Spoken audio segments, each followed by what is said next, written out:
Strategies to improve K through 12 education and boost student achievement are fundamental, are key to building thriving communities, prosperous communities, to creating jobs, to economic development, to realizing the American dream, to the greatness of America.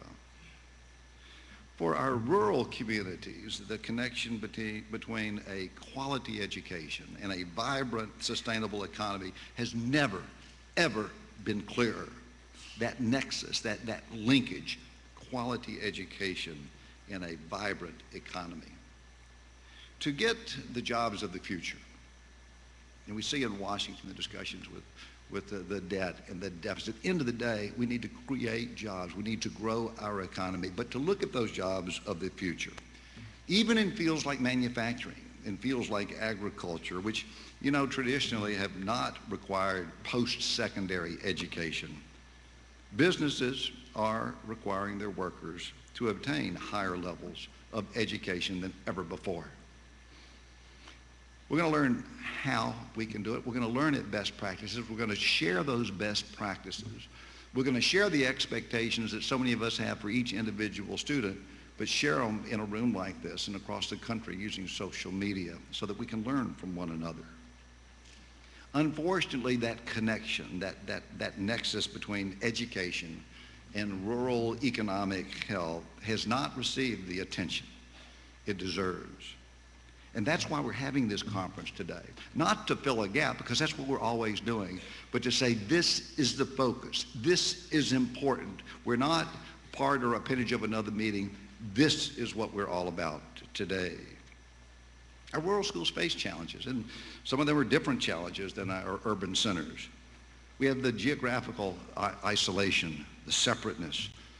We have not necessarily a limited access to resources, but barriers to access of resources. How do you get those resources that are out there today?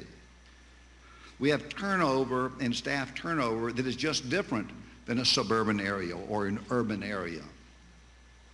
In addition to having a larger percentage of rural schools here in the South, we also have a larger percentage of underperforming rural schools.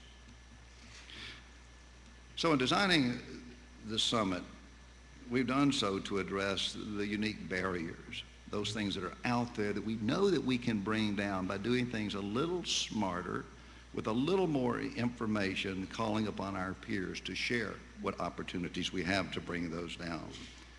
These are barriers that our rural schools and our communities do face, and we can highlight what's working in our region and share those one with another to identify those best practices that can be replicated, can be picked up and dropped in other areas.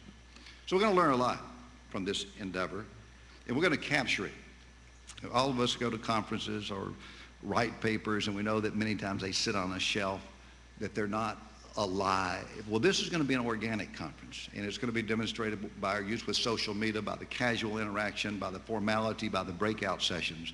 But it's not going to stop there, because we're going to put together a roadmap, and in fact we'll call it Roadmap to Improve Rural Education, that will help guide all of our work moving forward. So it's not just the present today and tomorrow and what we take home. We're going to develop here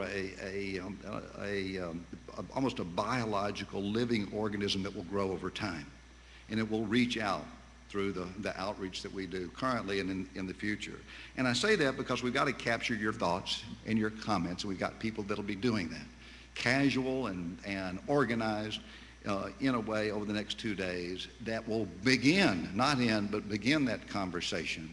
And we'll need your continued input to shape, and this path and this roadmap to continue to shape over the coming weeks and coming months. We'll release a report by SCORE, our sort of organizing collaborative, and that report again will be an ongoing living organism that we can all contribute to. We've got lots of organizations and partners, but before I thank everybody, let me just put on my Nashville hat. Many of you have been to Nashville itself, but it is a great city. As all of you know, there's some unique things about the city. We're right here, within 650 miles, live about 50% of the nation's population. So there's a lot of centrality coming out of Nashville. It makes it very attractive to businesses, and it has become a real business hub. And in fact, about 3 months ago, it was listed in Forbes magazine as the 6th best city to work and to raise a family. I can kind of go down a list, but I don't want to do too much. But also in July, just last month, Nashville was ranked number 3 as the top boom town out of 52 metropolitan areas based on various data, including quality of life and vitality. I have to mention the U.S. News and World Report, as all of you know, named Vanderbilt University's Peabody College of Education and Human Development as the #1 graduate school of education in the country. And probably most important, after our reception tonight or tomorrow night, or if you're here through the weekend or through the next 2 days, Travel and Leisure, November 2010, named Nashville as the #1 city for live music, for concerts and bands, affordable getaway, and affordable hotels. So I hope we're not going to give you much time, but if you want to enjoy that songwriters night or the live bands here right now, we are the #1 city in America for that, according to Travel and Leisure. Now, to thank everybody, impossible to do, but I'm going to go ahead and just thank a few people. The Niswonger Foundation, who's had a dogged focus, concentration on rural education for years and years and years. I want to thank the Rural School and Community Trust, the Ayers Foundation, the Tennessee School Boards Association for serving all of those organizations as critical partners in the planning and design of this summit. And I want to thank my staff at SCORE. We're nothing but a statewide grassroots collaborative of you. And that's all it is. We're not government, we're not business, we're regular people who want to pull together regular people and help do what we all want to do, that make sure every child has that opportunity to get a job or to get a better education.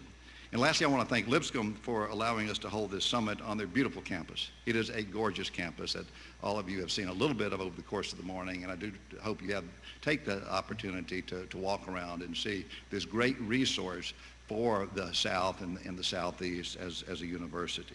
At this point, I'd like to welcome Lipscomb University College of Education's Dean Candace McQueen to the stage.